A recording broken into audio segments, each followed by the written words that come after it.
If you felt stuck trying to lose weight, you're not alone. Enter Weight Loss by Hers. It's designed to support you in reaching your goals. And Hers now offers access to an affordable range of FDA-approved GLP-1 medications, including the Wegovy pill and the Wegovy pen. With Wegovy at Hers, lose up to 20% or more of your body weight when combined with diet and exercise. It helps you regulate your appetite, eat less, and keep weight off. Plus, Wegovy is the first GLP-1 available in a pill, so there are no needles needed. Everything is 100% online through Hers. You'll connect with a licensed provider who will determine if treatment is right for you. If prescribed, your medication is delivered right to your door. No insurance necessary. And it doesn't stop there. Weight Loss by Hers goes beyond medication by offering access to 24/7 messaging with your care team and tons of in-app lifestyle and nutrition tips like recipes, meal plans, fitness videos, sleep content, and more.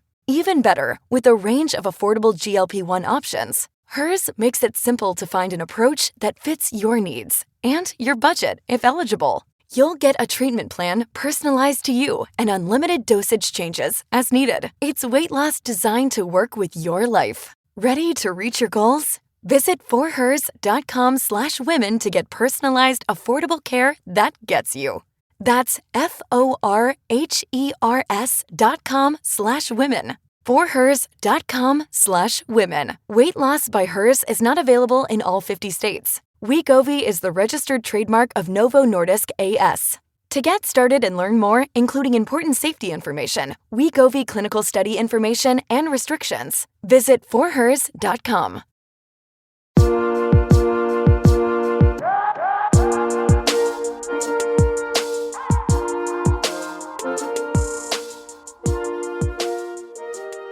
Hello, everybody. Welcome to another episode of Altar Call. I am your host, Tane, here with a new episode for you, this time talking about Survivor 50. My guest today is a famous man, a man who, if you go out with him in public, whether one person, two person, three people might come up to you and, come up to him and ask for his IG, ask, about him, his podcasting, and it's your fave. Not my fave at the moment. It's Jason. Hi, Jason.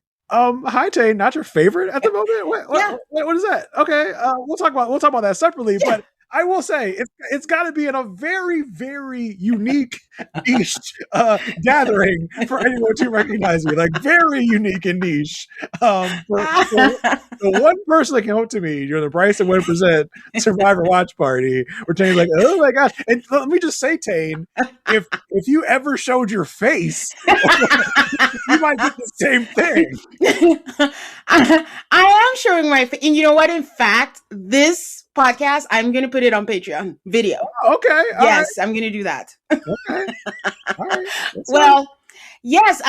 Welcome, guys. I always want to talk about Survivor, but then I remember that I really don't know a lot of people that watch Survivor. Thankfully, Jason is one of them. And Jason was kind enough to come out to the Bryce and Wen party in DC, and we went and we watched it, and it was a great episode too, by the way, Jason, for us to. It was a fun time. The right person went home. That we were looking for. Yeah.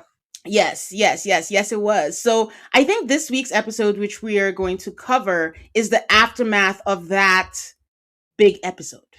Yeah, because the Bryce and Wen that we went to was the episode where Stephanie got voted out.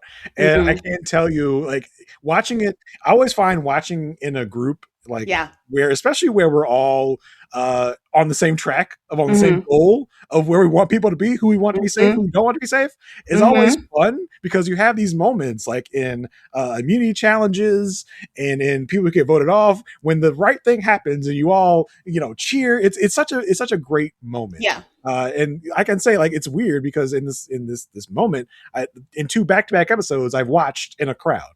I watched it with Bryce and Wen with you the week before last, and then last week I was at the Rob Has a Podcast New York event where we all kind of watched together as well, in a much bigger venue, of course. Like, it's interesting the differences between the Bryce and Wen events and the Rob Has Podcast events. Where the Bryce and Wen events are more of a chill, intimate. Everyone's standing, everyone's crowded around a bar. Where as in the Rob Has a Podcast one, we're all seated in a theater watching like a movie.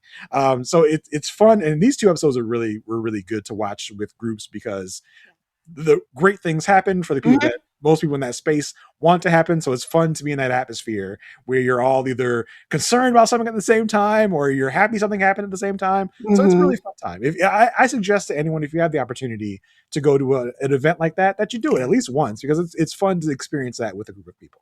Yeah, I've only been to the DC one a couple of years ago, and that was really fun. And that's why you're not currently my fave right now, Jason, because I did not know about this event in New York. Life has been lifing. I just didn't know about it. You did not tell me about it. I wasn't told. True. So sometimes people need a face to blame, and I chose you. That's not even true. I told you about it last week when I saw you. I told you I was going to New York the next week. Yeah, it's already been done. I wasn't going to do it last minute. I didn't know about it prior to that. I didn't know that you didn't know. I mean, I feel like you're somewhat connected to the Rob as a podcast universe. I thought you'd heard about it. Honestly, I don't know. I didn't hear about it. But oh my gosh. You can't blame that on me, Tane. You can't blame I am. Yeah. Thanks. Okay. All right. I'll take your hatred. But yes, it worked out. Devon's pulled a big move. Devon's got them $2 million, which, last week on Reality Show Ramble, I talked a little bit about Survivor, and I did say that even if Devon's didn't pull it, it was going to be $2 million anyways. We talked a little bit about this where I said 40 was $2 million. There's no way 50 is not going to be $2 million. It's just Mr. Beast, I guess. It's like if it didn't hit this time, he'd be like, Jeff would be at the next challenge. Like, okay, guys, this time, if 2 people stay up for more than 2 minutes, we'll make it a $2 million prize. Okay, like we got to get $2 million here some way. We didn't really talk about it at the time. I don't remember that we did, but we couldn't. Right, it was very loud. Do you think there is any way that they finagled something and we're like, listen, if it doesn't hit the first time, we'll just say that was a practice throw, right? Like, because what kind of moment would it be if it didn't land on the 2 million and Devon's had to go home right away? Like that wouldn't be a moment. And I know as we find out this episode, there are so many safeguards in place. You got standards and practices. We've got people walking around the island that are making sure that, due to laws and regulations, things have to be all on the up and up. So I don't think realistically that was true, but it's like, do you think that there was ever a world where it'd be like, all right, well, it didn't hit, but we'll just take that scene again, guys. Yeah. I'm gonna need you all to sign a vow of silence about this moment. If ever, I don't care if you're on your deathbed, never admit that we took this moment again. Okay? No, with Jeff Probst at the helm, no. If it didn't hit, that was it. He was going home. And I remember before they said that, I was like, not another twist. We don't need all of this. We need, this season to breathe. But it worked out the way we wanted. So yay! Yeah, exactly. Okay. These twists are so funny because, and we'll talk about it with the twist in this episode. It's like very, very results oriented on whether or not you like the twist. And that was really tested this episode, which we'll talk about. But it's like, if it doesn't hit the way we wanted to hit, we would all be screaming at Jeff Probst, like, why did you do that? That was so dumb. That was so stupid. But because it went the way we wanted it to go, it was a great moment, moment of television, but it could have easily gone the other way. Like, and it's kind of like, okay, if we have 2 coins and Devon says heads or tails, they're like, all right, give me the weighted one that has heads on it, and we'll flip that one. Like something, I don't know, but it's like we'll have a magnet in the ground that makes sure that the side we want comes up, right? But it really, like, so far, for the most part, the twists have been working out in the show's favor. I'll say that. Yes, and that's what I was going to say when you said the moment. I think, no pun intended, on the flip side of the coin would have been Devon's going home like this would still be a moment because it's a continuation of like how Hibiki went home, where it's just another terrible twist. And it's like, he volunteered. No one asked him to do it. And he's just like, I'm going to do a big move. If it doesn't work, this is what I came out here to do. And it would still kind of be a moment, just not a favorable. Yeah, it would definitely have been a womp womp instead of like exaltation. Whereas the Christian twist, I don't think was the sole reason he went home. Like, this would be the sole reason Devon's went home. Yeah, I'm thinking. I mean, Christian already had a huge target on his back. Like, I don't think he would have gone that night. I really don't. Might have. I think he I might have. really don't. Because I don't think one vote already in the urn would have been like, oh, there we go. That's enough we need. I think they were already. If it wasn't Christian at that point, it probably would have been Devins at that point. But it could have been swayed. It could have been Maybe, swayed. I guess. think. I mean, Cirie, I don't think she was on board for Christian at the. Was she? I can't remember. But who would have seen? But anyways, this is my favorite part. I get to talk about this player who I don't like, and Jason had to hear earful of it. At the party, it's just everyone's like, Rick, he got us this. This is great. Rizzo is like best tribal cancel ever. It is not, but okay, let him be. Which I'm saying, Rizzo having the wet dream of his life on this season 50. But who's not enjoying it? Joe. Motherfucking Joe. Why is this man here? Like, never have I felt so vindicated by this season because I just did not like him in this season. And it's like, it was too soon. Like Joe, like if you didn't like your edit and you thought it was like Camilla and Kyle were like pulling a joke on you the first season you were on, they tore your ass up in this edit. Like you're coming across as the worst player of all time because you are so like anti everything happening. You're such a party pooper. He's like, why would he do that?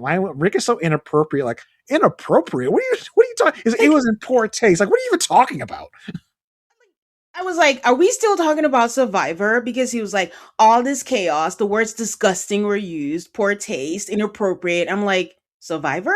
Playing a game? And Cirie's like, you were going to vote him out. He did what he had to do. And right. She said, he's on 500 hypocrisy hill. I love Cirie. Cirie's so fun. It's like, yes, Cirie, get his ass. Even like as much as you can, like get on someone's ass in the moment, she did. Mm-hmm. She's like, well, as you said, like you were trying to vote him out. So that was all. That's the only thing he could do. He's like, yeah, I get it, but it was in poor taste, inappropriate. Like what? So he was like, are you serious? Why is this man here on 50? Like if you think. I think Joe's first season may have really ruined him because he was in such a position of being the king of his alliance, and he was surrounded by so many honesty and loyalty people on his tribe, and of course he kind of got the wedgied like at the end there. But for the majority of his time on Survivor, it's always been a hey, yes, we're going to do the right thing. We're going to be honest. We're going to be loyal. We're going to do this or that. So that might have ruined him for all of Survivor because now he's poo-pooing people that are just playing the game like you normally would. Again, it's too soon. You can't come back to Survivor and play the same way. Like that didn't really work out for you. You would think, let me try something else. But I think that is his true nature. He's just a very rigid person because in addition to everything that he says, it's also the way he says it. He has this intense look. He's looking at you like, you know, when people have bifocals and they're looking through their glasses, except he's not wearing glasses and he's just bending his head and looking at you like reprimanding you. He's got the disappointed parent look on lock, all the time. And it's just like he's so high and mighty with all the things he says as if he's trying to scold you about something. Like, I am more than this. Like I wouldn't do that. Like, are you sure? Like it's really, he's a bad player. I'll say he is. And I don't know why they decided to bring him back other than to like have this storyline with him, Kyle and Camilla of like redemption maybe, but just like, it was not for me. He was beloved. I mean, the Facebook groups, moms, they probably loved him. So they thought maybe. They still do. They still do? Oh. Probably. I would imagine. Good for them. I get glimpses of that Facebook group. I don't even want them. Facebook just gives them to me. And it's like, I'm not even like subscribed to any of these groups. They just shove them in my face because they know I'm part of other Survivor groups. Yeah. It's just like, Tiffany knows what she did. She knows she cheated. It's like, what are you talking about? Gosh, I can't. But I can't. And I feel like the problem is we'll be seeing Joe for the rest. I mean, we only got 2 weeks left. But I feel like Joe is definitely getting taken to the end. If I was on an island, I'd be taking Joe to the end. I know. We talked about this a little bit where I'm like, this man is going to the final 3 because why wouldn't you? And then plus his ability to win challenges. He hasn't won yet, but I mean, in this final, what is it, 7 now? He hasn't won yet, but you know, it's a pretty safe bet if you want to say if he's going to make it to the final 3. Oh my God, who said it on Threads where they said the possible final 3 might be Aubrey, Jonathan, and Joe? And I said, take it back, please. Gross. I mean, I have my like order of operations how I think things might go, but I don't know if that's one of them. But and here's the thing, and like Cirie and Tiff talk about Joe, and like Cirie is just like, I am so sick of babysitting this man. Like, like, and Tiff goes like, yes, Joe needs to be talked out of his emotional turmoil all the time, but that's kind of like, he's not a priority for me. Like I can still have him around. I'm not looking to get Joe out anytime soon. Yeah, I can handle him. There's so many other big threats that need to be taken out before Joe. And that's like, that's the attitude is going to get Joe to the final three. And to once again be, well, I don't know if he was a 0-vote finalist last time, but he will be taken to the end to be a 0-vote finalist if he makes it. I mean, the consolation is that if he does go to the finals, he is absolutely going to be a 0-vote finalist. Mm-hmm. Yeah. Unless Coach. No, he's not on. Is he? Yes, he is. Yes, he is. Do you think Coach will vote for him? It depends on who's there. It depends, yeah. If Jonathan's there, I think Coach gives the vote to Jonathan. Yeah. And I hope Coach, I don't know about Coach's voting history. I mean, and not in real life, but in Survivor. We know in real life. I probably guess it is in real life. But in Survivor, when Coach has been part of a jury, I don't remember what his like voting history was. Does he respect game over whatever else? But you know, he knows either. Who knows? We'll see. We'll have to see. But yeah, Joe might be another 0-vote finalist. We'll see. Fingers crossed. If you've ever felt stuck trying to lose weight, you're not alone. Enter Weight Loss by Hers. It's designed to support you in reaching your goals, and Hers now offers access to an affordable range of FDA-approved GLP-1 medications, including the Wegovy pill and the Wegovy pen. Everything is 100% online through Hers.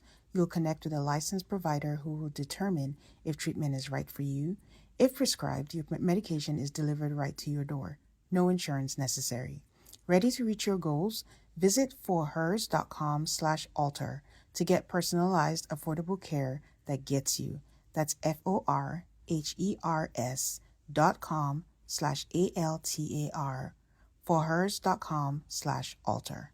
Weight Loss by Hers is not available in all 50 states. Wegovy is a registered trademark of Novo Nordisk A/S. To get started and learn more, including important safety information, Wegovy clinical study information and restrictions, visit forhers.com. I absolutely love that first firing up of the grill on a warm summer evening. Do you or someone else in your home take grilling as seriously as I do? The Burger Perfection Pack is an incredible deal for just $99.99. This exclusive package includes 20 of Omaha Steak's mouthwatering steak burgers. That's 4 of each of their finest burgers. Pure ground filet mignon, New York strip, ribeye, brisket, and sirloin. Only available at omahasteaks.com. Impress your next dinner party or family cookout with exclusive products not available at grocery stores. All backed by Omaha Steaks' 100% money-back guarantee. Get ready for grilling season with the mouth-watering Omaha Steaks Burger Perfection Pack, plus 8 free Wagyu Smash Burgers for just $99.99. Go to omahasteaks.com and as a bonus, use promo code YUM to get $35 off your order. That's $35 off with promo code YUM. Terms apply. See site for details. You spoke of Cirie and Tiffany, and seeing them play together and being on the same side gives me so much joy. It feels like a throwback to what I wanted for Cirie and Michaela, and it never happened. And this is just joyful to see. And when Tiffany reminds Cirie that Ozzy, Devins, and Rizzo have an idol, the PTSD in Cirie's mind starts playing, and she's like, this is not going to happen again. For those who are new to this, she didn't get voted out. I'm not even going to say that. Cirie exited the game because everybody else had an advantage and she did not have one. And then Tiffany brings up Ozzy. And I'm like, because anytime anyone brings up Ozzy, something happens. And she tells us that she wonders if she can get them to play their idol, but still keep them in. And if she's telling Tiffany that, Jason, doesn't that mean that Tiffany is her true number one? I think Tiffany is starting to climb the ranks into becoming... You don't think she's there? Not quite yet, because I think Cirie still has this affection for Ozzy and Rizzo, as she'll talk about, in the episode. Yeah. I think Cirie is because Cirie has to respond to what Tiffany is saying, right? And this is the perfect response to this of like, let's get them to play their idols, because Tiffany is like, I think Tiffany's talking about, let's get them out. And Cirie is kind of bringing it down a notch. Like, I mean, I mean, I don't know about get them out, but we definitely need to get their idols out of the game for sure. Mm-hmm. And I think Cirie is truthful in that, to be like, I want my allies around, but I don't need their tools that they have with them, because I think Cirie also sees there might be a time I need to get them out. Like, I don't want to have any, impediments to that if I decide they need to go. So right now, like Cirie at this point almost has an alliance with almost everyone on the island, but it's just like, I need to make sure I'm safeguarding against, if I ever need to get them out, that it's going to be easier to get them out than not. So I think she's truthful and be like, yeah, let's get their idols out, but they need still to stay in the game. Okay. The Cirie mist is working. I'm giving her credit for it, because Ozzy tells everyone and says, hey, guys, I had a dream. And in that dream, I was voted out with an idol in my pocket. So Cirie doesn't even have to do work. He's been told from the greater beyond that play your idol, because you might go home with an idol in your pocket, which has happened to him before. Again, if you're new to this has happened to Ozzy before. And you would think that listen, if real talk, it's the reason that Genevieve gave Ozzy this idol, because she was like, she said more often than not, he's going to be voted out with idol, because it's happened before. And it's like, it came around full circle, like a boomerang. Oh, look at that. Ayo. And it's so funny, because just as Cirie gets this idea to have Ozzy play his, like, she didn't even get the words out to Ozzy that he might be in trouble for. He was like, you know what, I'll play my idol. Like, that's what I'm gonna do. She's like, oh, yeah. I think that'd be a great idea. You should do that. Honestly, I don't know why this was shoved in here. This happened 2 episodes ago, where they all got their family letters. And my first thing was, bring loved ones back. When I was watching old episodes, I saw the loved ones again. And it was when Jeremy's wife and kids came, and I'm like, can we bring that back? Like, it's just so nice to see, like, the loved ones. Right. And the one you're talking about is like, was on 40 with the Winters at War thing. But the thing I think about with Jeremy is when Val came out and she told him they were having a boy. Like, that was just like such an emotional moment. It's just like, oh my God. And Tane, don't get me started on what you were talking about at Bryson Wynn. Oh, I'm about to say it. No, that's fine. Oh, please. I'm not ashamed. I will say it again. I was leading up to it. Tane's like, these fucking letters. Who needs these goddamn letters? Who cares? Y'all see how Jason did me? He was going to out me. He's like, I was vulnerable. And like, don't get me started. I'm going to tell y'all what I think. Okay, so Ozzy says, I don't want these letters because, his dad died 8 years ago. He hasn't thought of his dad, and he was really hard on his dad. He's talked about it, and I'm really enjoying the flashbacks, by the way, that are coming back. And I am saying this literally in my notes. I said, I say this because I was just telling Jason how I think a letter is distracting. I don't want, I miss you, I love you, you're the greatest, sort of just like, we're all good, get that money, see you soon when you get back. That's it for me. Because I asked Jason, if you were there, who would you want to get a letter from? She's like, who needs these stank ass letters? Who needs these stupid ass letters? This is ridiculous. Like, as people are reading letters, getting emotional, Tane's like, boo. God. I really was.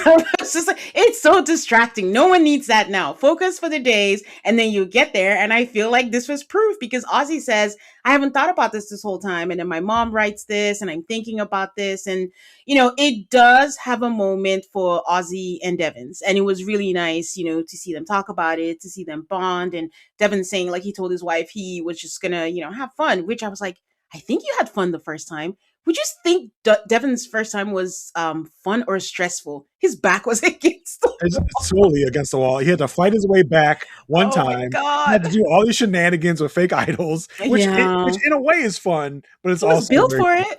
God gives it to strongest soldiers. Listen, and the Devins has a freaking dance break in the beginning of this episode where he's like dance all over the idol. It's like all of the island, I should say. It's like, yeah, he's having fun, I think.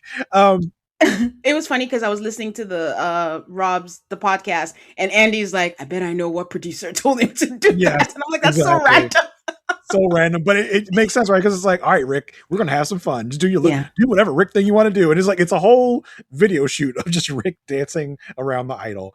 And I mean, that's kind of the different nuances of Devins, right? Because we get this chaotic, this really fun, this really like kind of cheesy version of Devins, and then we also get the Devins of where he's relating to Ozzy and giving Ozzy this talk about being a father. I was like, wow, like where did this conversation come from? Because Ozzy's like, what made you want to be a dad? It's like, and this is what I think a lot of people don't like about the current phase of Survivor, which I can admit does get heavy-handed sometimes. Yeah.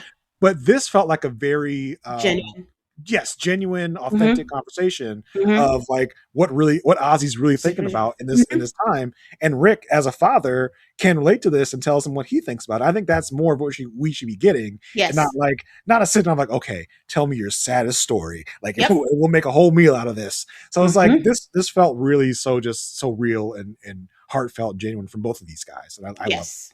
Yes, it was a great moment. We spoke a little bit about Billie Eilish, who is not speaking about this idol. And I don't know if you got to see that she was on Amy Poehler's podcast, and basically, from my interpretation, was scoffing at the Billie Eilish idol, Boomerang idol. And I'm like, what was this about? This is where and as much as people clowned on it when it first came out, like when Jeff Probst had his Survivor podcast, as much as people clowned on it in the moment, I miss it because I want to hear some behind the scenes of this Billie Eilish thing, because I'd love to hear in real time.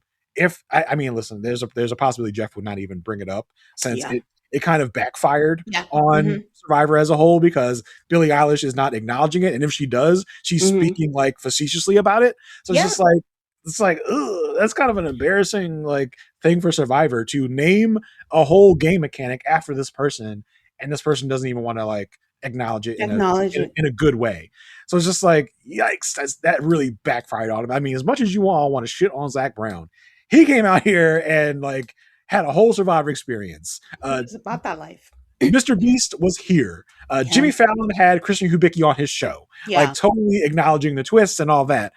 But Billie Eilish has been the worst representative of this aspect of Survivor. And I think the other thing I don't understand is why we even went the celebrity route. Like I said, and maybe I never remember what we talked about or not, but it could have been legends from the game. It really didn't have to be celebrities, you know. But I don't think anyone.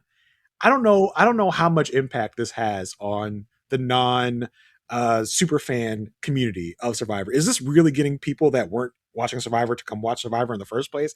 I don't think so. No, it's not. The hype of Survivor 50 is enough. Like, there was a whole bunch of people online who are like, oh my God, everyone's excited. I'm going to go back and watch this. And it's not because of that. If you say give us someone who's a crossover right now, Boston Rob is hot because he's been on these shows, and you say the Boston Rob Boomerang, whatever, the part of the Shallow, whatever, the Sandra Diaz double indemnity. I don't know. I'm just talking shit. But just do something.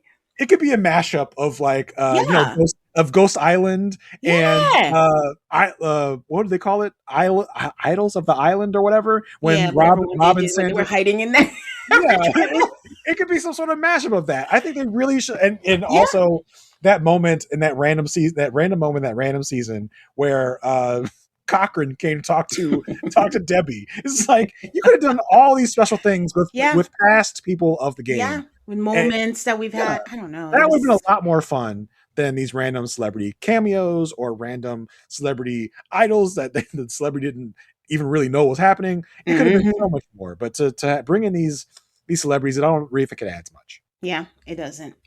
Okay, we are on to this week's challenge. This week's challenge, we've seen it before. It's balancing on a triangular platform type thing. Jeff counts you in, and you go up, and you climb up, but they're on water. The last time, Jonathan is the only person that has won this that's in 50 this season, and he won it, but I guess it was choppy waters. I guess everyone was dropping really, like flies.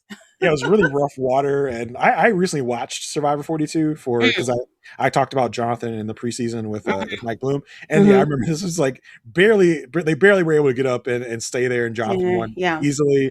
I think they call this like the doghouse challenge because the little thing was like top of a doghouse.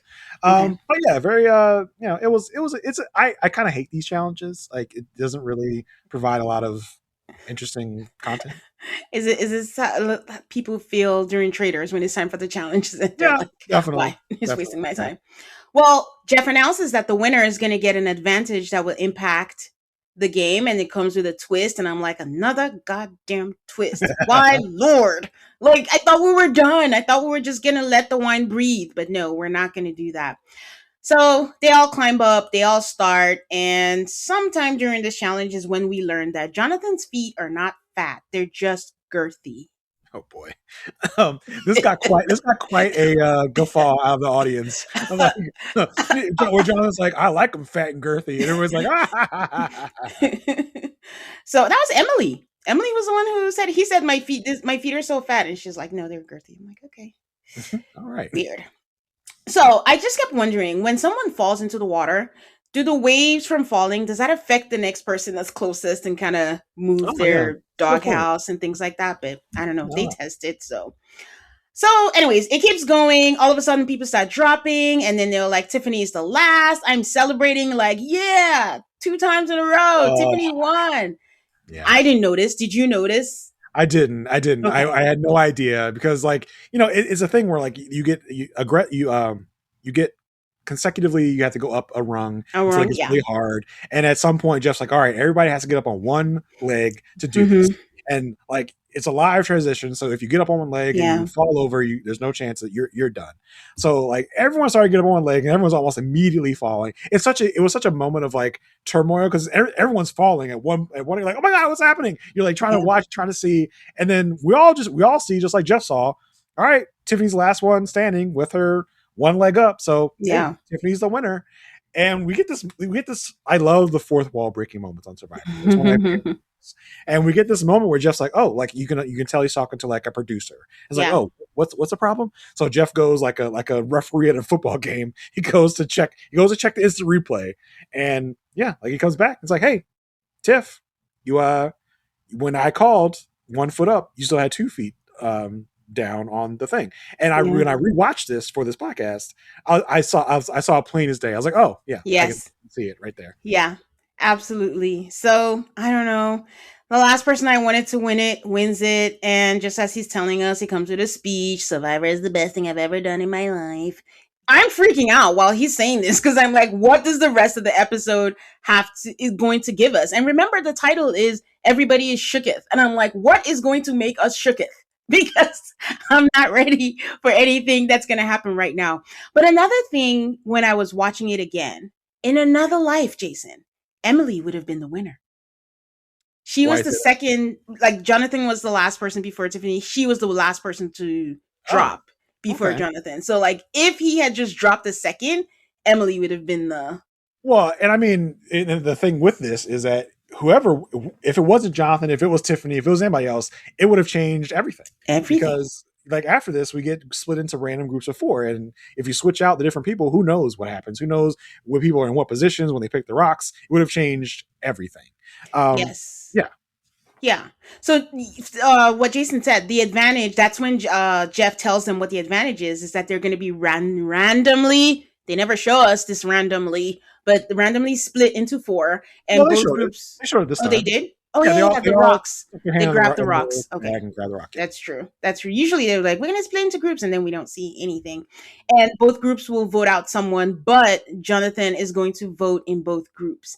You guys, I was panicking so much. I typed, what the fuck is this? With many question marks beside it, because I'm like, depending on what the group is, we had people, Rick, Ozzy, Rizzo, and Jonathan, if they were in the same thing and Cirie was somewhere there, they all have advantages. I mean, Ozzy wouldn't have played his, but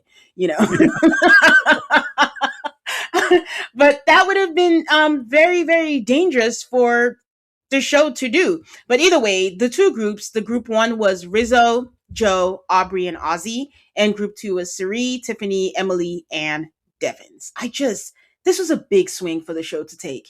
I mean, this is a huge, huge twist. And we don't, like, in this moment that we're in, we don't even know the full power that this is, because all we know right now is that Jonathan will be able to cast votes at both tribals. Mm-hmm. Like he is number 1 immune and number 2 has 2 votes for these 2 tribal councils.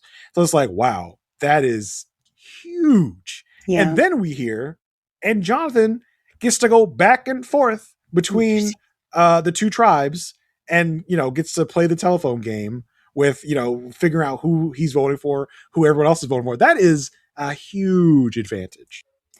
Yes, and that's why I feel like Survivor just needs to, it's enough. We get it, because it's turning it into a game of luck.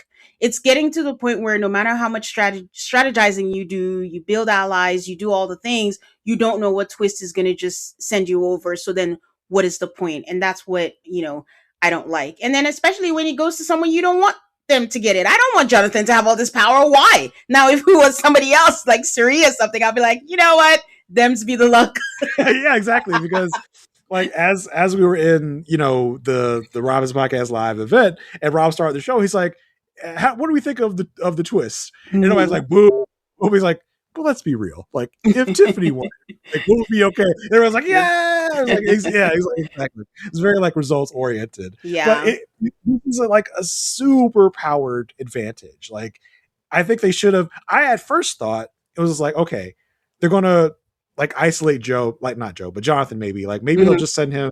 Like they won't send him to the other beaches. Yeah. They'll just send him to tribal council, and he'll just vote the way he wants to vote or whatever for both tribal councils. But the fact that he gets to like walk back and forth, yeah. If a smarter person won this, they could have really manipulated this the way they wanted it to be. Like they could have like lied and said somebody said something on the other side to get someone to think something else on the other side. Yeah. If a smarter person got this, like if a Cirie got this, she could have wreaked havoc with this and really made the most of it. But Jonathan got it, so he just kind of did whatever Cirie told him to do for the most part.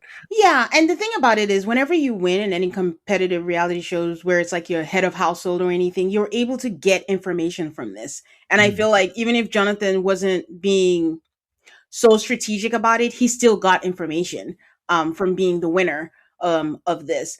I did mention how, you were saying, or did I ask if Jonathan wins this season? And we're like, he's not like a worthy winner. I don't know who said it, but I was like, I think it would be representative of the season. Yeah. Yes. I am pro Jonathan. Listen, Jonathan. Explain that. is probably a certain person in real life, but I think Jonathan's playing a lot better this season than he did in season 42. And I think he's being more strategic. Yeah. He's not being as reactive as he was in his original season. I think he's kind of laying mostly like in the cut, like trying to be under the radar. He's using his brain more. So I am pro Jonathan in the game. Yeah. I wouldn't necessarily say that I am like hoping he wins, but I think if he wins, I wouldn't be super mad about it. Like I'd be like, okay, he played well this season. I think the best I can say probably is if Jonathan makes it to the final 3, I will not confidently say that he will be a 0 vote finalist like he was the first time. Okay. Yeah. It depends on who he's there with, of course. Yes. But yeah, I've like respected Jonathan's gameplay this time around, where last time around I can't say the same thing. And honestly, Jonathan is doing something I think that everyone should do. If you're coming back, you can't be the same person. You have to grow and evolve and adapt to, whatever game you're having. Which begs the question, even though it's so soon, is Rizzo being the same person that he was in 49? Or does he even qualify to ask about that question? I mean, like what can we really say about Rizzo's first game? I mean, his big claim to fame was he held on to his idol forever, right? Like he was able to read the votes to know where votes were going. That's the most I can say about his game. I don't know what you have to say about Rizzo's game, but he knows the game. That's well established, and that's great. And he was able to hold on to his idol for the whole game. I don't think it got him a whole ton of respect. I think people were mostly like annoyed with Rizzo and his antics at Tribal Council. But I think Rizzo's playing a fine game. Like I don't think he's doing anything crazily special. No, I don't think so. I have begrudgingly accepted that he is playing a good game. I don't think he's playing a bad game. I think he has a good read on things. I think his disadvantage is just like he's just not a likable person. Is that the same as saying someone is annoying? Either way, like because that goes a long way. Yeah, and I don't think this might just be a built-in problem with coming right back when your season hasn't aired. I don't think people respect him, right? Because Ozzy says he'll say a little later as he's giving his like spiel to Aubrey, he's like, I don't want to go to the end with Rizzo because he doesn't know Rizzo. He doesn't know anything about Rizzo or his game, and it's just like I think that's a built-in like negative to you coming right back because you don't get that respect of people that have seen your game and seen how you play. I think Ozzy mentioned something as express of like Rizzo just kind of sits back and waits for everybody else to do things, and his only time to shine is in tribal council, where he can be kind of like I think he used the word. What did he say? Showy something. Yeah, showy or disrespectful or something like that. Yeah, he's not a fan. Cut people down. He's not a fan of Rizzo for sure. He's not a fan. So yeah, I don't think Rizzo has that respect of the other survivors. And I think that's also a disconnect because I don't know if people always remember that we're watching because we watched Rizzo's game, but the people he's playing with do not know. So people need to combine that, reconcile those two facts together as they're watching. So we go to Emily. Emily asked to speak to Tiffany alone. It is day 21, the same day that she was voted out in her last season. And she is haunted by the fact that she did not do anything. She's like, why? Why didn't I do anything? So by God, I am going to do everything this time. Emily tells him that she thinks that she can convince Devins to play the idol on her and vote for him. And I'm sitting here as she tells each person, do they believe her? Yeah, that's a good question because from what we see in the edit, it seems like people are like on board with this. So like, oh yeah, that's a good idea. But in the reality of it, like, what do these people actually think about this plan that Emily's showing them? And it's so funny because like she explains this to Jonathan, and Jonathan's like, now would be a perfect time to do what you just said. Like he can't even like, yeah, that what you just said. We'll do that. So we don't really know what people believed, and I think in the moment where she says this to, I think it was Cirie and no, she says to Tiff first. She runs this by Tiff. And she also tells I hate when people do this on the show. Her Devins and Tiff are sitting there, and she tells like Devins, can I have a moment alone with Tiff? It's like. Well, I hate when people do that because it's like, it's risky, so you want me to leave so you can strategize against me? That's what you want right now? Well, yeah, it was like weird. But yeah, when she tells Tiff this plan, I didn't know in the moment. It was like, so is Emily going to work on convincing Devins to use the idol on her? Because if so, I think that's a really bad plan. But then when she comes back to Devins and she's like, actually, my real plan is for you to still use the idol on yourself, but we're going to get the votes on you so they cancel them out. I was like, okay, that's a plan I can get with because it doesn't involve trying to trick Devins into playing the idol on you for real. So I liked her plan when we got it all explained out. I was like, okay, that's really, really the best she can do in her situation because she knows she's a sitting duck right now. And so she's got to do what she has to do. I think this was actually a good plan if it would have worked. Yeah, spoiler alert, it didn't work. But if it did, clap for Emily. That was great. That was a great plan for her. But unfortunately, you guys, you really have to have balls of steel. When you say Cirie's name, even if it's an idea, if it's a thought, be very afraid. That's all. Tiffany tells Jonathan that they have to get Ozzy. She is just hell-bent on getting Ozzy. And then I don't know what the fuck just happened because last week Ozzy was blabbing to Jonathan as Cirie was saving his ass. And now he's just like blabbing to Aubrey, like, Cirie's my number one. She has an extra vote and whatever the else is happening. I'm like, you're joking me, right? Like, this is not happening. A 5-time player is not doing this right now and talking about and labeling it jury management. Oh, like talk about your ultimate WTF moment of like, why? Wow. What got into your brain to make you think you should be doing this? And I don't know if it's his extreme level of confidence that he thinks he's running the game right now, when in reality, he's just been doing what Cirie told him to do. And Cirie has been saving his ass week after week after week without him really knowing it. So he has this like misplaced sense of confidence for him to think like, and yeah, I get it. The way that the groups shook out, he thinks this is a no-brainer. Done deal. He's got all his allies on this side except for Aubrey. Aubrey's the odd person out. So he thinks, but like if you're a student of the game, this never works. The people that have done this have been voted out almost immediately. Where you think you have it on such a lock, you're like, oh, I'm sorry to have to see you go. Like I like the most recent version of this, I think, was like Andy talking to Rachel in season 47, where he's like, he's basically telling her, like, giving her the speech to give to the other jury members to like to vote for him in the finals. Like, he's literally like, so I just want you to know, like, I had an extra vote and I gave it to Cirie. She's had it the whole time, and I want to go to the end with Cirie. like he starts this as like, Aubrey, I want to win so bad. We're just like, it's basically like he's saying, please vote for me when you get to the jury. Like he's starting his speech early, which is what Aubrey says. Like, he tells all of his plans to Aubrey, puts all his game in Aubrey's hands, and just expects her to hold it and be like, oh man, I respect Ozzy so much for telling me his whole game and making me know that he's actually a player in this game. And as Ozzy tells us, like you said, this is jury management. Like, the fact that you think this is jury management and not condescending as fuck just shows you have no idea what's happening. Okay, so this brings me to a question I've had. I've listened to a lot of people talking about Ozzy's game this season, and I think even on the recap, I don't know who this person is. I don't know why. Lauren or whoever. Lauren O'Connell. Yeah, she was. I had to go Google. I was like, I don't remember. She was on Edge of Extinction, right? Yeah, with he was like Kelly Whitworth's buddy. Yeah. Oh, okay. Well, I think she's the one who mentioned that Ozzy played so differently this time and is evolved and is all of the things. And everybody has been saying that. And I keep looking back and I'm like I just, he's not, of course, he's not as young as he was. He's not as, egotistical and all that. But game wise, I don't think that Ozzy he's not playing like a vet. He's not reading the room. I don't think he made any wise moves. Remember, even when they voted Mike White out, he was out. He didn't know. He didn't want to be part of that.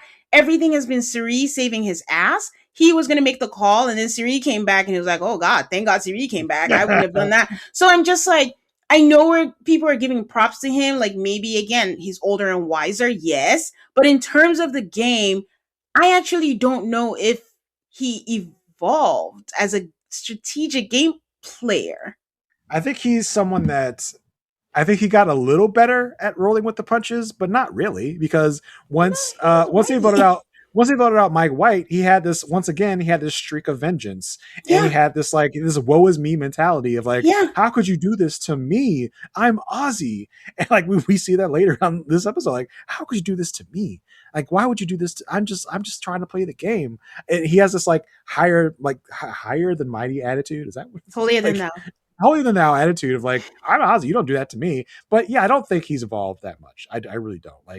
He got an idol gifted to him, and he acts like he was out in the jungle searching for this thing. This idol was bestowed upon you, sir. You didn't do anything to get this, and you got this because they knew you would fuck it up. That's why you got this idol. And he's acting as if he's played this huge game. When I like I said earlier, I think he has just inflated his ego to think that he has made so many moves, when in reality it's been Cirie puppeting him this whole time, and I don't think he even realizes that. And for Rizzo to be able to read a room, it's just such an important skill as a Survivor player. And when Jeff asks, does anybody want to play the idol? And everybody looks at you and you're like, lo-do-doo, twiddle-diddle-doo. That's a problem. Anyways, of course, Aubrey goes and tells Joe and Rizzo, because why would she keep that information to herself? She has found her lifeline. Thank you, Ozzy. Yeah. So they all want to vote Ozzy out, but you know who doesn't want to? Motherfucking Joe. Yo, man, this was so sad. He was like, Jonathan sits with Joe and he's like, hey, I think it's time to get Ozzy out. And Joe's like, but how though? Because we don't have the votes. And Jonathan spells it out for him. And he's still like, but what do we do without Rizzo's vote? And Jonathan's like, what? We don't need it. It's fine. And he's just Joe is so out of it. I don't know if he's hungry? He's okay. He might be disoriented. I don't know. It's a weird fact that he's just he can't get it together enough to even realize they have the votes. I feel like even when they did it, I think he really wanted to be so do we go Devin? Because that's just what it was. He's so a one-track mind. Oh, never bring this man back. Unless they have a redemption stuff again and then they bring him back. But Cirie is scrambling because she knows Ozzy's on the chopping block, and she's like, how can I tell this man? How can I tell this man? And she's like, okay, maybe I go Rizzo. Rizzo knows exactly what Cirie wants him to do. And like I say, begrudgingly, I do think Rizzo is a good player, but he's just thinking it makes sense not to save Ozzy. Like, let Ozzy drown. But I still thought that it was going to be a switch afterwards, that we'll find out that he did tell him last minute. I thought there was a chance. Yeah, I think there's a chance, but there's something that Rizzo says at Tribal that we'll get to that I think tells you a lot about what's going on. Okay. And so like when Jonathan comes and like he's going back and forth, he's like, all right, like because when Tiff and Jonathan like bonded over the fact they both want to get Ozzy out, in the moment it's like, don't tell Cirie, but then they do tell Cirie, and Cirie's like, okay, because Cirie is the queen of, all right, yeah, I'll go along with this right now, but I will probably try to convince you later this isn't the way. So when she first hears the plan, she's like, yeah, definitely, I'm down. But then she's thinking in her mind, how can I flip this? Like, how can I convince them this isn't the way to go? And so she's like you said, scrambling. How do I save him? What do I do? And she has it in this mind because Jonathan comes and tells her, like, yeah, Joe's hesitant about the plan. And Cirie's like, bam, that's it. I'm going to get Jonathan to tell Joe to tell Rizzo that the plan is to get rid of Ozzy. And so when Rizzo hears that it's Ozzy, of course Rizzo's going to save Ozzy because we're the Wizard of Oz. We're a throwaway alliance, right? And like you said, Rizzo's like, actually, do I have to do that? I don't know. Do I? Yeah. Oh man. So we go to Tribal. Rick plays the idol for himself. I swear Cirie's eyes were watering. Was that me? I don't know. I don't think so. I don't think she'd be that sad to lose either Devins or Emily. And as they were talking about this plan, as we were on Emily's side of things, as we are hatching this plan to try and get rid of Cirie, I was a little like freaking out myself because before I knew what side Jonathan landed on, because I was trying to think like in this foursome, where's Jonathan going to land? Is Jonathan going to want to get rid of Cirie? I don't remember. So I was scared for Cirie in the moment. And then when Jonathan comes back and says, hey, I want to get rid of Devins, I'm like, oh, hallelujah, thank God. But then when Emily and Devins are coming up with this idol plan, I was like, I'm worried again. But then when Cirie says, well, I had this extra vote, I was like, oh, that's perfect. Like, I was going through all the permutations in the moment in the theater. I was like, all right, if Cirie plays her 2 votes, they put 2 votes on each Emily and Devins. It won't matter who he plays idol on because then they just revote and vote whoever out. And that's exactly what happened. I was like, thank God. Like I was trying to ESP it to Cirie. I don't need to do that. Cirie's already got it on lock. She already had this plan probably as soon as they got on the island and saw the 2 segments. Like, no, this is fine. Like, even though they were just like, oh, I don't know. I feel like it was mostly Cirie humoring Emily. Like, oh yeah, like that's crazy. Good idea. Get Devins to play his idol on you. When in the real time, she's like, this shit don't matter. Like we already have the plan on lock. I mean, it's an extra vote both of them 2 times. Whoever uses idol, we just vote for the other person to revote. Like Cirie never had a worry on her mind. I don't think that whole afternoon. She was like, I'm fine. And of course, Edit wants to make us think she's worried, but I feel like she probably the whole time was just like, I'm doing this. This is no problem. Well, much like the Mr. Beast episode where there was still time on the clock, so you knew that Devins was going to make it. On this time, if Cirie was going home, she would be the second tribal cancel. They're not going to make Cirie go home first and then have another tribal cancel. Yeah, I mean, the Cirie or Emily result was a little like on my mind, but the fact that Ozzy made this huge blunder to begin with, and the fact that we got this huge episode from Ozzy, like this was a eulogy for Ozzy. This whole episode was like, you could see the writing on the wall. I'm like, poor Ozzy, he's out of here. That's crazy. Well, I mean, the Day 21 curse lives. Emily is voted out on a revote, and I mean, listen, I was proud of her, but you just can't go against Cirie. But now I just think that there's a huger target on Devins because he went along with that. And, you got us 2 million. He better find an idol because one was played. So there's one out there for you to look for now. So he better go for that.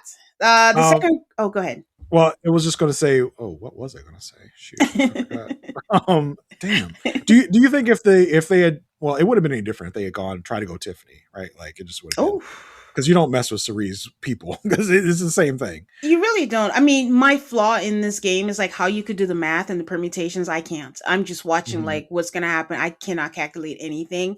But I do think it's a testament to Tiffany, who was at the bottom a couple of weeks ago, that she wasn't even in the conversation. Yeah, true. Because usually people do that thing where it's like, oh, if we can't go for this person, let's go to someone that's close to them and cut them. I don't know what that means. But people do that a lot, but she's not even in the conversation for that. So I think she's sitting pretty for now until there's no place to hide, because her disadvantage is that she's a comp beast. So there's that. Okay. The second group comes in and Ozzy's just talking like, well, looking back now, like Jason was saying, like he wants to beat Rob's record. It was a eulogy. Yeah, it was like the whole episode was like an Ozzy goodbye, where he's got the dream, he's got this moment with Teffins, and he's just talking about his legacy. It's like, oh boy, they're just spelling it in blood red letters that Ozzy's out of here. Yeah. And he says he's playing a different game. Jonathan is like, oh, the fact that he said that means a lot to me. I looked up to Ozzy, and Ozzy's like, yeah, I want to be there with people in my corner. I think Bye, Joe, Ozzy. Bye. It's fine. Like, you might as well get up now and snuff your torch, because the stuff you're saying is perfect eulogy stuff.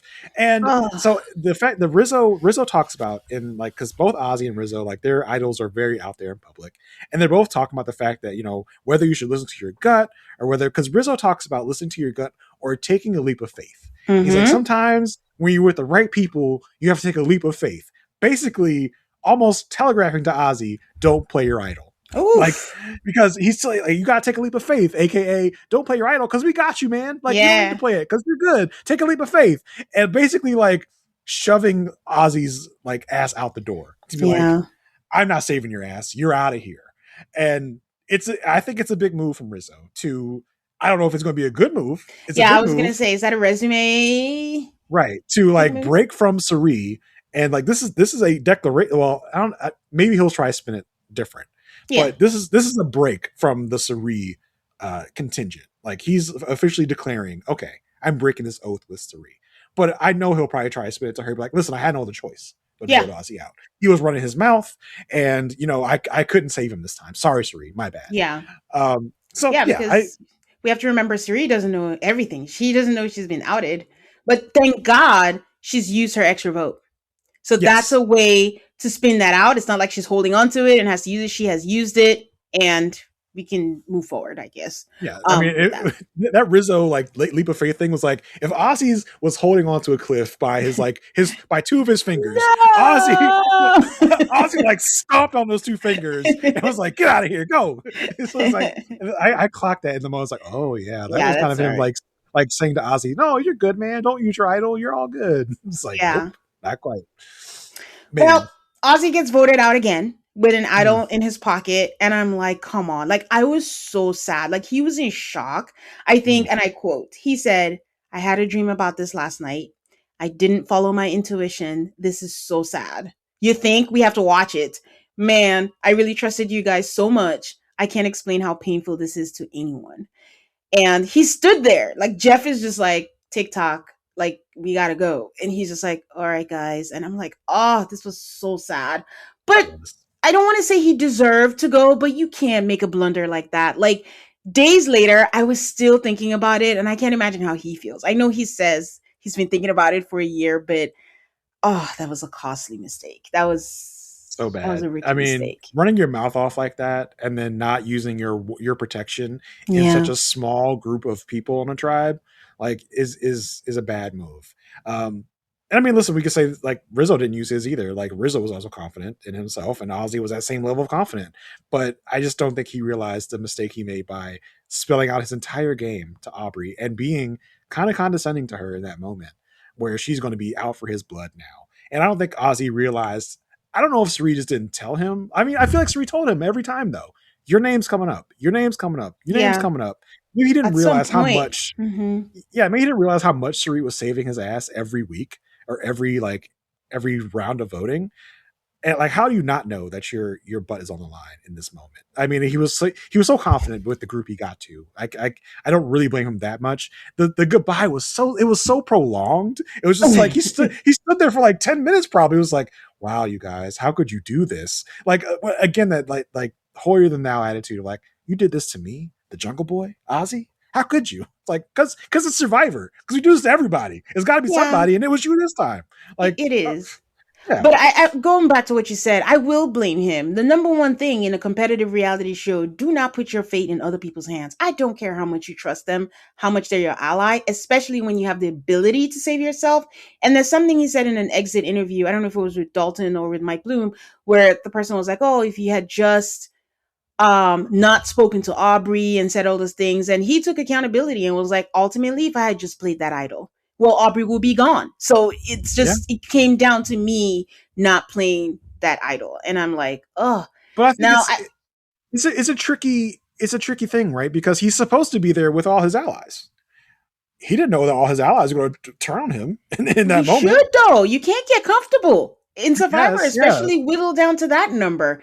And like you said, Cirie's been telling you, oh, they said your name today. They said your name today, and you win comps. Like, no, like we'll worry about tomorrow, but let me be safe today. And also, you're down to like 4 or 5 in this little tribe, which, by the way, I don't like the split tribal too. What?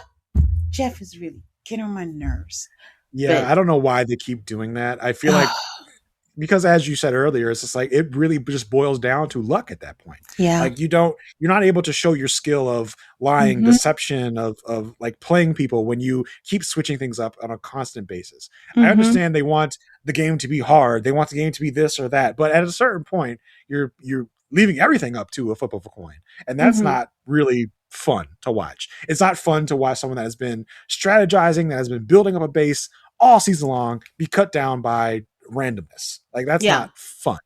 And what did you think? Because Jeff mentions, because we do all this philosophizing at Tribal, like it's we come out here, like Jeff goes, the game is the lore, but the prize is the adventure. Like, no, bitch, the prize is $1 million or $2 million. Right? Like we've lost the plot so much in Survivor where it becomes about my story and my journey. Where like, let's not forget, like this started as like money grubbing people wanting money. Like that's what I'm here for. Like that's why I don't think I can ever be cast on Survivor, because I don't have a story. I don't have a journey to go on. It's like they wouldn't cast me because I don't have anything to like. I don't have anything to solve. I don't think I have anything to look at my inner demons about. And so I just want money. Like I'm broke and I want money. Like, isn't that enough? I wouldn't be surprised if that becomes a job. People who craft background stories for future reality show people. But Adam Klein kind of does that. He has a service where if you go to him, he will help you to work on a story, work on your background, and make yourself as like pleasing to the casting people as you can. That's why Jeff hates Adam Klein. Like, because like Adam Klein will probably never be invited back to a Survivor ever again, because Jeff feels like it's cheapening the process to have someone help you craft your resume, like, and Adam Klein will say, well, I'm just telling people how to tell their story in the best way. Like that's what he says about it. And Jeff is kind of known to not like Adam and what he's doing with that stuff. But that is kind of what Adam does. He takes your life and tries to make it appealing to casting producers, not just for Survivor, but for other people. Oh, how rich of Jeff? Not the Billie Eilish boomerang idol. That's cheapening it. Well, yeah, we all know that Jeff's a little stuck up about his precious little game. Oh my God, he's so mad about people going to other shows and all this stuff. We know about Jeff. That's crazy. But yeah, I just thought it was it's like typical of the common day the Super Survivor would be like, it's not about the money, it's about the experience. Like, no, for me, it's about the money. It's about the money. Look at the economy too. No. Yeah. Okay, before we wrap up, I do want to say, do we give props to Aubrey? She survived this by some way. And she's someone who I think another person who suffers from not having likability. She's not like a likable person. Yes. And there was a moment here when Jonathan came back and was trying to talk to her, and she like cuts him off. She's like, hey, I play this game 4 times. You need to explain anything to me. It's just like, Like I understand. Like you don't want Jonathan mansplaining to you. I get that. Yes. But you need to, especially someone like Jonathan, who has already a fragile alpha bro ego. You need to handle him with kid gloves, play the especially. game and Yeah, it was that moment and the moment with Genevieve earlier in the season where she's like, oh, I don't want to work. Basically saying, I don't want to work with you. It's like it's tough to have allies when you're like that. Yeah, For but me, she anyway. survived. She survived because of Ozzy. Because Ozzy stuck his foot in his mouth, and without Aubrey running around telling people that happened, I don't think that we got that result. I don't know. Well, I mean, Jonathan did want him out before that whole thing happened, though. Yeah. I mean, he's been on there. It was there for the taking. There was an opportunity. You got to try. He just kind of helped it along with what he did. It was almost like the Christian voting for himself thing. You kind of just tipped it over to the other scale. Yeah. But I think, what do we think is like? I think if I'm someone like a Tiffany, I think I want my group to be. If I'm thinking Final Four, I want Joe, I want Rizzo, and I want Cirie. You know why?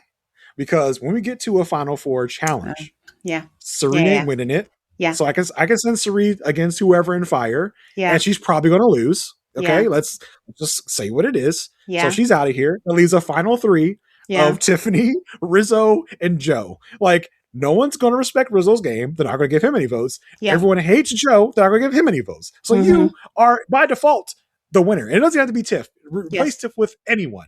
That's who you want your other three people to be with you in a Final Four. Perfect. Okay. Yes, I agree. No notes. Like whoever you are, whether you're Devins, whether you're Jonathan, try and make that alliance happen. Try and do it. Tiff has the best path to it right now because she's already in with Cirie, and she Cirie's in with Rizzo, so she can be lumped in with that. Ozzy's out of here now. You need a third again. I'm your third, and then we'll just drag Joe along with us as the goat. the biggest goat of the season might be Joe.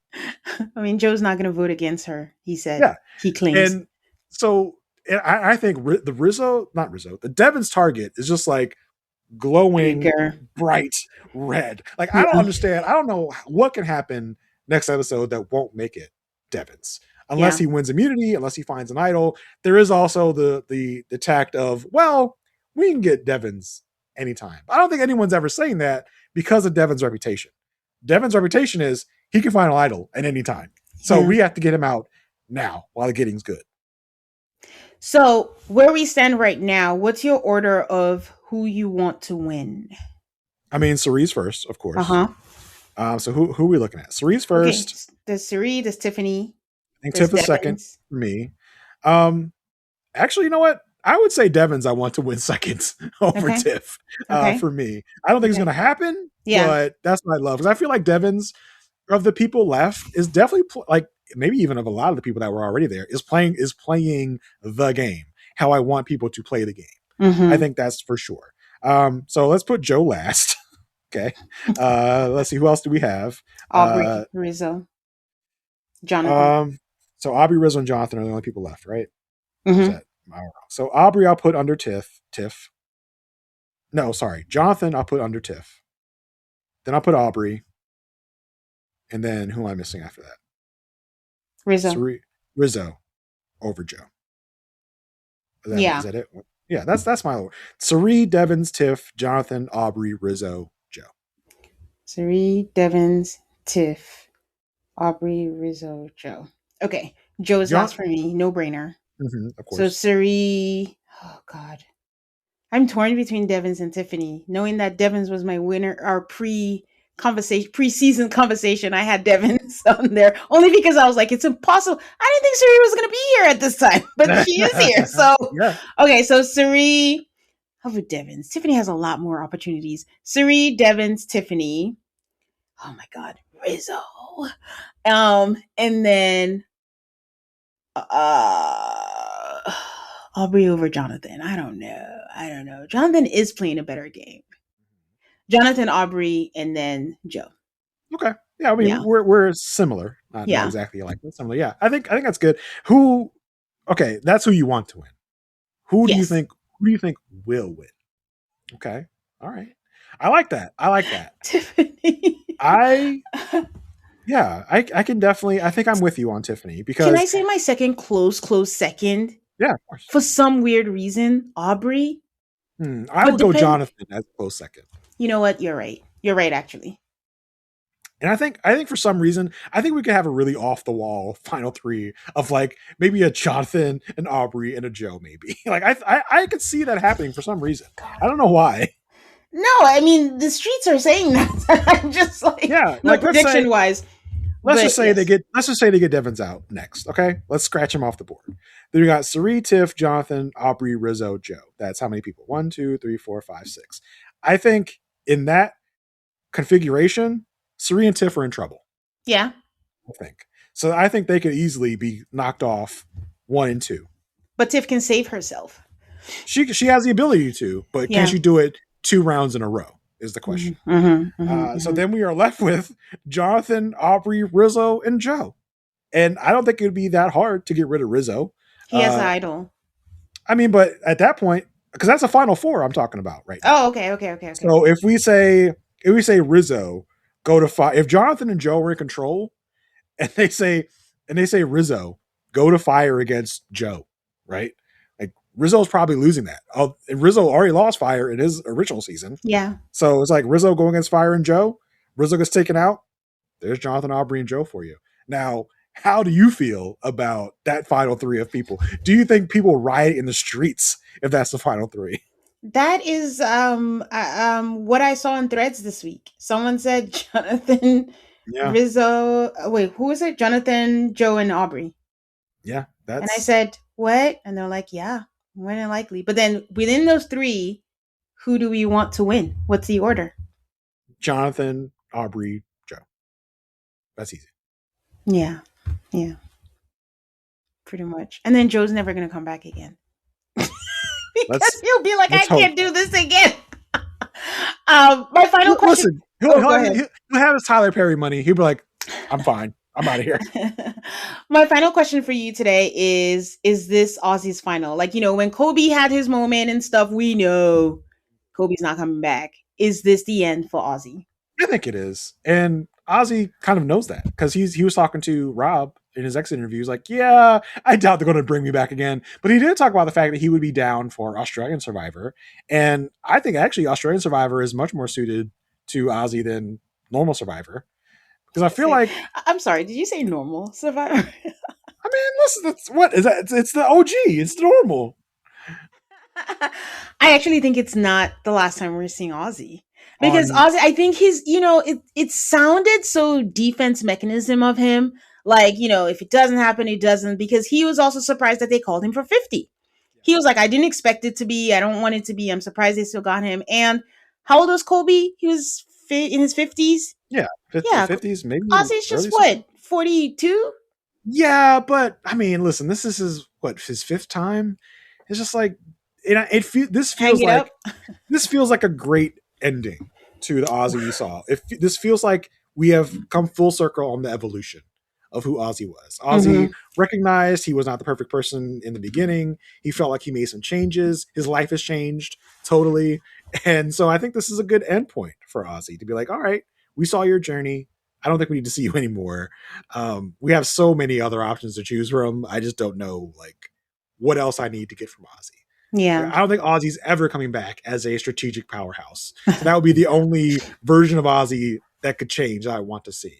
Yeah. So I don't think he will. I thought it was funny. They were talking about, because Cirie was talking about how can I give him the code word? I was like, what is the code word? Is the code word like OnlyFans or something? It's like I only want my fans to see me on this Survivor. Jonathan, tell Ozzy that only his true fans will understand his gameplay. Just tell him that. That's the code word, OnlyFans. Well, it was a great episode. I can't wait to see how she's going to react when she's like, oh man, they got my boy. And I don't know what Rizzo is going to tell her, but I am looking forward to it. Well, before I had this thought, as you say, okay. Let's give our perfect scenario for us to re-win. Let's clock it all out. Okay. we have Cirie, Tiff, Jonathan, Aubrey, Rizzo, Joe. Jonathan seems to be, from this episode anyway, in lockstep with those two. Okay. Let's go with the scenario that they still have Jonathan. Let's go with the scenario that they still have Rizzo. Okay. So Cirie, Tiff, Jonathan, Rizzo against Aubrey and Joe, right? Or whatever. So at that point, we have control. We can get rid of Aubrey next episode. How about that? We can all come together, get rid of Aubrey, because Aubrey is about to go this episode until Ozzy stuck his foot in his mouth. Yeah, but I think Rizzo's gonna turn. He's gonna totally turn against her. Against Cirie. Yeah, I think he'll go Jonathan over because Jonathan is a beast. And he's gonna start cutting people that he thinks, because Aubrey, if he gets a final, if he has to go fire against Aubrey, I think he feels confident. But like Jonathan, maybe not. And Jonathan's like a threat to him. And Jonathan has played again. What's that person who we thought was playing a good game, but they didn't think that they were. It was a young person. I don't know how they view Jonathan, how they're seeing his game. To us, he's playing a better game. So I would think, going in that vein, that he will want to cut Jonathan out. Because again, the one thing I'll give Rizzo is that he has a good read. But even then, we still have so let's say that maybe Cirie realizes, okay, Rizzo's not with me. Let me pick up Joe instead, because we kind of already have Joe in our sights. Cirie, Tiff, Jonathan, Joe against Aubrey and Rizzo. We make Rizzo think he's the vote tonight. We want to flush his idol. Yeah. But instead of voting Rizzo, we vote Aubrey. We get Aubrey out. Now Rizzo does not have his idol anymore. Yes. And so now we're at final five. We're at final 5 now. So now we take out Rizzo. Rizzo's vulnerable, but let me say, you know what? At that point, do we want to take out Jonathan? Let's take out Jonathan, because Jonathan's playing a better game this season. He's a comp beast. He can win comps. So let's get out Jonathan instead of Rizzo, because we want to take Rizzo. Yeah. Rizzo we want to take with us because he's going to be he's a GOAT. Does any point does Cirie and Tiff look at each other and go, it's either you or me at this point? Like, because if we're here with Joe and Rizzo, the two GOATs, one of us has to bounce. Yeah. It's kind of like a Kyle and Camilla situation. Like, one of us is going to have to go. Like, who's it going to be? And so at that point, it might turn to a Cirie and Tiffany war. And Cirie would do it. And it might come down to fire making. Whoever wins that fire making, like, decider vote decides. I think the best situation for Cirie is she somehow pulls out this Final Four fire making immunity challenge, and she gets to decide who goes into fire, and it's not her. But a route that we didn't consider is Cirie realizing that Tiffany might be her competition and taking her out early. Yeah, because if anyone's going to do it, it'll be Cirie. Yeah, because Cirie is thinking for 3 steps ahead at all times. Yeah. So and like for me, Joe and Rizzo are just those two GOATs that are just waiting to be slaughtered that you want to take to that finals. So yeah, I feel like there is a path. There is a path for Cirie. Her best path got cut out this episode with Ozzy.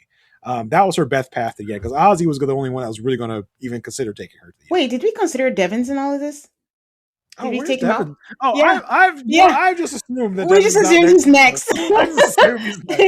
In all of this, and it's just gone. I mean, the other thing we're not considering is somebody might wake up, and more possibly Jonathan. Like, we got to get Cirie out. Well, and people are waking up more and more as the episodes go on, because now every episode we're starting to hear, what about Cirie though? Because it's like it's a passing thought right now, but eventually they're going to be like, Cirie though, right? She's kind of controlling things. And I do wonder if the prevailing thought is we'll save Cirie to fire making, because she's not going to make. So I'm just wondering if people are keeping her around for that. For that. That is our plan to go to. We'll keep her till Final Four. That's fine. She's not going to make it past there. We're all kind of in agreement. We're setting Cirie to fire. Oh, and then she pulls it off and actually makes fire. Woo! Can you imagine? Oh, what is that voice? It was in that moment he knew that he fucked up. Yeah. Oh, that'd be so great. I love that so much. Okay. Any final thoughts? No, I think that's it. I think I got them all out. Yeah, that was good. Well, Jason, always a pleasure to have you here. Am I back to being a favorite or what? Am I back? You're on probation. Oh my gosh. You're on probation. Brian, enjoy your time at the top for now, Brian. I'm coming back. I'm coming for you. All right, Jason, tell people where they can find you. Of course, you can also always find me on the Perfect Match podcast. Me and Asia Welch are exclusively on Patreon right now, talking about older seasons of Married at First Sight. We started season 12 more recently. We do have seasons 11, 10, and 1 in the vault, waiting for you to just sign up to Patreon and listen to all those things. So go over there, sign up. You'll love our content. We have a great time talking about Ready for Sight, me and Asia Welch, where if you're on the Survivor podcast, you may recognize from Survivor 47. So check me out there. You can also check me out on The Good Pod, where me and Marissa Garza rewatch the show The Good Wife and talk about that every week. We are in season 5 of that show. We're almost done with The Good Wife, all into The Good Fight. We also talk about Elsbeth, the current spinoff of The Good Wife that is airing its 3rd season. So if any of that floats your boat, check that out. You can also find me this week. I was on Crime Scene, or the week coming up, talking about Worst Ex Ever season 2. Had a blast talking about that with Mari and Sarah. Is that it? I think that's it. Probably missing something, but yeah, that's it for now. Hardest working man besides Rob on podcasting. All right, guys, you know where to find me. It is AltaCallMAFS on all the socials, patreon.com/AltaCallMAFS for bonus content. Just finished the tell all on 90 Day Fiance and hoping to get Jason to come back on to talk about the 90 Day Fiance OG season that's coming back on Sunday. Yeah, coming soon. So thanks for listening, guys. Until next time, bye.